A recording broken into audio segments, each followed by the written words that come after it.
যে আল্লাহ আমাদেরকে সুস্থ রেখেছেন এবং ঢাকার প্রাণকেন্দ্র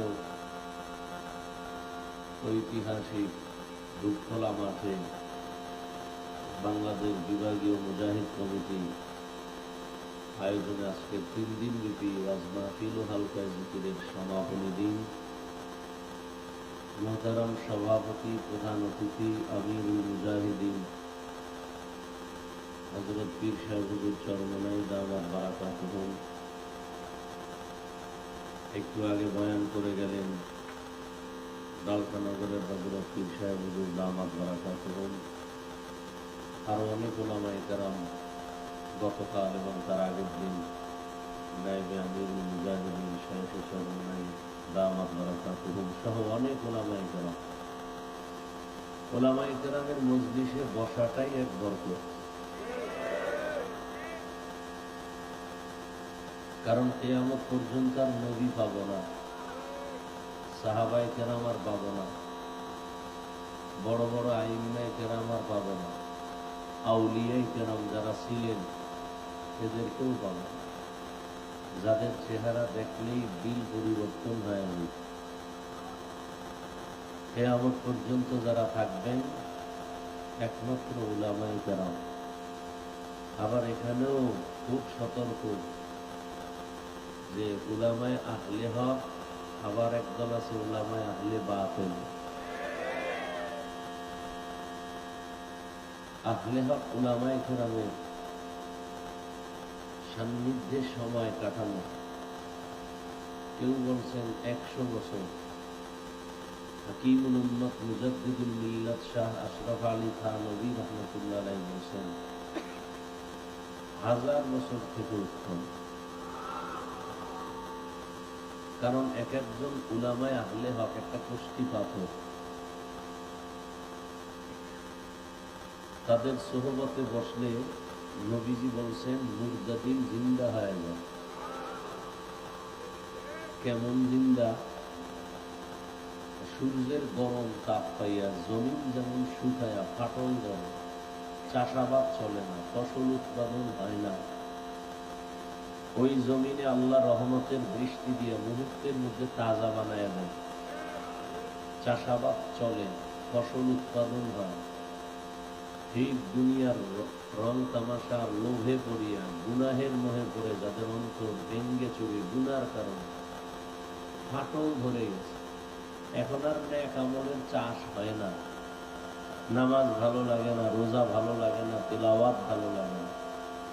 উলামায়ে কেরামের মজলিসে বসলে তখন সাকিনা নাজিল হয়, রহমত বর্ষণ হয়। ওই বৃষ্টির রহমতের ফোঁটা যখন পড়ে গুনাহগারদের দিল জোড়া লেগে লেগে তাজা হয়ে যায়। আর তাজা হওয়ার পরে আগে নামাজ পড়তে ভালো লাগবে না, এখন নামাজ না পড়লে ভালো লাগবে না, এই অবস্থা তৈরি হবে।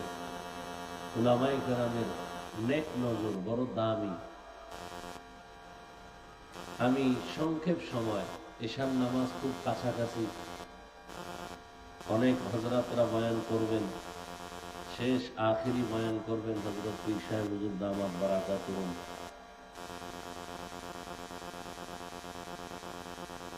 কোরআনে হাকিমের যে আয়াত পড়েছি, আল্লাহ বলেন ইয়া আইয়ুহাল্লাযীনা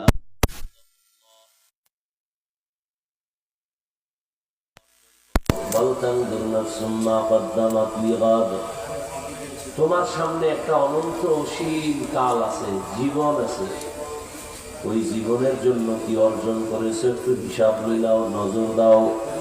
ওয়াত্তাকুল্লাহ, আবার আল্লাহ বলেন আমাকে ভয় করো। ইন্নাল্লাহা খাবীরুম বিমা তা'মালুন, আমি আল্লাহ তোমার সব কর্মের খবর অগ্রিম জানি, আমাকে ফাঁকি দেওয়ার কোনো সুযোগ নাই। নবীজি বলেন আদ-দুনিয়া সিজনুল মুমিন ওয়া জান্নাতুল কাফির, মুমিনদের জন্য দুনিয়াটা জেলখানা, বেঈমানের জন্য দুনিয়া হলো শান্তির জায়গা, বালাখানা। যত শান্তি মুমিন আখিরাতে পাবে, দুনিয়ায় না। যত কষ্ট মুমিন আখিরাতে পাবে, দুনিয়ায় না। দুনিয়ায় শান্তি, পরকালে কষ্ট বেঈমানের জন্য, দুনিয়ায় কষ্ট, পরকালে শান্তি মুমিনের জন্য। তো জেলখানার সাথে নবী তুলনা দিলেন কেন মুমিনকে? বলে জেলখানায় যেমন আসামি ঢুকতেই চায় না, যারা আল্লাহর প্রিয় বান্দা আশিকেরা দুনিয়া পাইয়া এই দুনিয়ায় থাকতেই চাবে না। কারণ এই দুনিয়ায় থাকলেও তার খেয়াল থাকবে আমার এটা বাড়ি না। যেমন আপনারা এখন এখানে আসছেন বয়ান শুনতে, সবার কিন্তু নিজস্ব বাড়ি আছে না? যতই বয়ান শুনেন না কেন ঘড়ির দিকে তাকান, টাইম কত, বাসায় যাব কখন, ছেলে মেয়ের খবর কি, স্ত্রীর খবর কি, আবার ঘরের তালা গেট বন্ধ হয় কিনা, তাড়াতাড়ি বাসায় যাওয়া লাগবে। না যাওয়া পর্যন্ত অন্তরের কোনো তৃপ্তি নাই, বসার মধ্যে তৃপ্তি নাই, হাঁটা চলার মধ্যে তৃপ্তি নাই। এই দুনিয়ায় যারা আমার আল্লাহর আশিক খাঁটি মুমিনেরা দুনিয়ায় চলবে, বাজারে যাবে, খানা খাবে, সব ক্ষেত্রেই, কিন্তু ভেতরে একটা আওয়াজ, কখন আমি আমার আসল বাড়ি যাব, সেখানে আমার বাড়ির অবস্থা কি? নিজের একটা ঘরে থাকবেন কয়দিন? 60 বছরের গ্যারান্টি, 1 বছরের গ্যারান্টি। দুনিয়ার যে ঘর উঠাইছেন ওই ঘরে আপনি একদিন থাকার গ্যারান্টি। 1 ঘন্টা, 1 মিনিট, 1 সেকেন্ড নিঃশ্বাসের নাই বিশ্বাস। সেই বাড়িটারে সাজানোর জন্য কত টাকা? এসি লাগাইছি আমার রুমে, ছিদ্র দিয়ে যেন বাইরের বাতাস না ঢুকে, বন্ধ কর। সামান্য একটু সময় দুনিয়ার বাড়িতে থাকার জন্য কত সুন্দর বাড়িটারে সাজাইলাম, টাইলস করলাম, মোজাইক করলাম, কত সুন্দর। কিন্তু আমার মৃত্যুর পরে যে কবরের বাড়ি, হাজার হাজার হাজার বছর ওখানে কাটানো লাগবে। ওই বাড়িটাও যদি ছিদ্র বন্ধ করে না যায়, ওই বাড়ির মধ্যে ছিদ্র দিয়া সাপ ঢুকবে, বৃক্ষ ঢুকবে। ওই কবরের চারদিক থেকে ছিদ্র দিয়া জাহান্নামের আগুন ঢুকবে। তুমি আমি আরামে থাকার জন্য কত সুন্দর ভাবে ঘরের ছিদ্র বন্ধ করি, বাইরের বাতাস যেন না ঢুকে। আমি ঘুমাবো, এসির বাতাস যেন বাইরে না যায়। সামান্য সময়ের জন্য তুমি এই নকল বাড়ি সাজাও, তোমার আমার আসল বাড়ি কবর। ওই বাড়িতে যেদিন ঢুকবো ওখানে যেন আমার কোনোভাবে সাপ ঢুকতে না পারে, অন্যদিকের কোনো খারাপ কিছু ঢুকতে না পারে। এই জন্য এখান থেকেই ছিদ্র বন্ধ করতে হবে। নামাজের আমল দিয়া ছিদ্র বন্ধ করে দাও, রোজার আমল দিয়া ছিদ্র বন্ধ করে দাও। قال رسول الله صلى الله عليه وآله وسلم إذا وضع الميت في قبره جاء القرآن عند رأسه والصلاة عن يمينه والصيام عن شماله وسائر الحسنات عند رجليه। মাইয়িতকে যখন কবরে রেখে সবাই চলে যাবে, 2 ফেরেশতা মাথার দিক থেকে ঢুকবে, নিষেধ করবে আসবা না। কে তুমি নিষেধ করলা? বলে আমি বললাম এই মাইয়িতের আপন বন্ধু কোরআন। কি কোরআন? ফেরেশতারা আবার ডান দিক দিয়ে ঢুকবে, বলবে খবরদার আসবা না। কে? বলে আমি মাইয়িতের বন্ধু নামাজ। ফেরেশতারা আবার বাম দিক থেকে ঢুকবে, বলবে আসবা না, আমি মাইয়িতের চিরবন্ধু রোজার আমল। ফেরেশতারা পায়ের কিনারা দিয়ে ঢুকবে, বলবে আসবা না।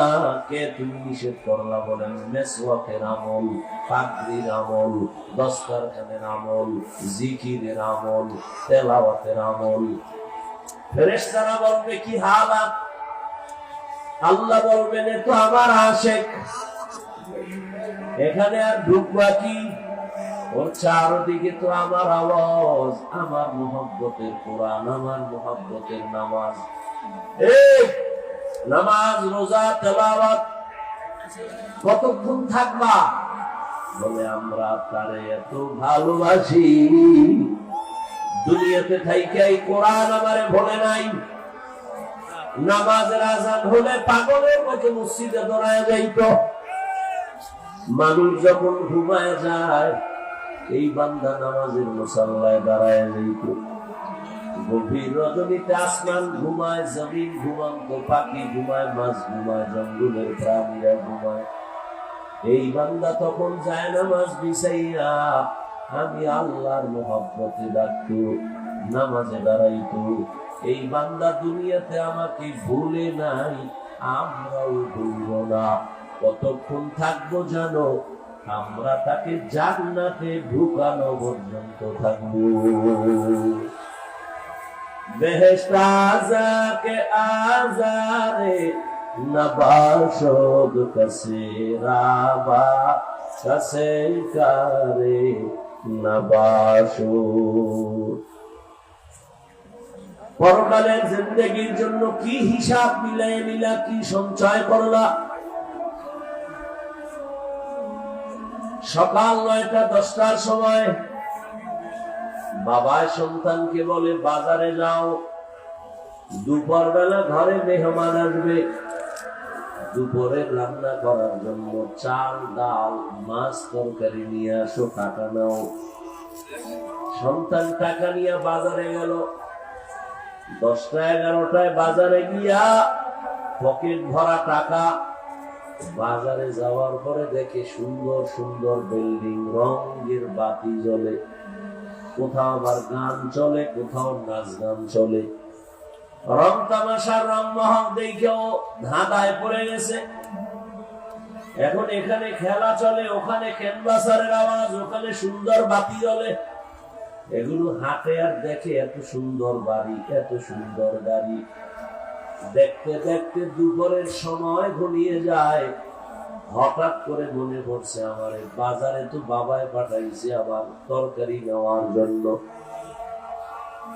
মেহমান আসবে দুপুর বেলা, এখন আমি বাজার করতে পারি নাই। আমি যদি এখন দেরি করিয়াও যাই তো আমার বাবাই মারবে। পাগলের মতো হয়ে গেছে, তাড়াতাড়ি সময় কম, বাজার করি। এবার বাজারে তরকারির বাজারে ঢুকবে, পকেটে হাত দিয়ে দেখে খেলার তামাশায় ভিড়ে টাকাও হারায় গেছে। এখন চোখের পানি ছেড়ে কাঁদে, আমার উপায় কি? আমিও খানা পাবো না, ঘরের মেহমানের উপায় কি? আমার বাবা তো বেতের বাড়ি দিবে। আল্লাহ কয়, বান্দা, জমিনের বাসিন্দা জিনও ছিল, ফেরেশতারাও ছিল, কিন্তু মানুষ তোরে বাসিন্দা হিসাবে বানাই নাই। আমি বানাইছি আখিরাতের বাজার করার জন্য। দুনিয়াতে এসে এখন দেখো সুন্দর সুন্দর রংমহল, দুনিয়ার মায়ায় পড়ে একদম। আখিরাত আছে, বাড়ি আছে, বাজার আছে, খবরই নাই। যেদিন আজরাইল তোমাকে ডাকবে, সেই দিন আফসোস আর চোখের পানি পড়বে, কোন বাজারই তো করতে পারলাম না। আল্লাহ এজন্যই বলেন, লা ইয়াগুররান্নাকা তাকাল্লুবুল্লাযীনা কাফারু ফিল বিলাদ মাতাউন কালীলুন সুম্মা মাওয়াহুম জাহান্নাম ওয়া বিইসাল মিহাদ।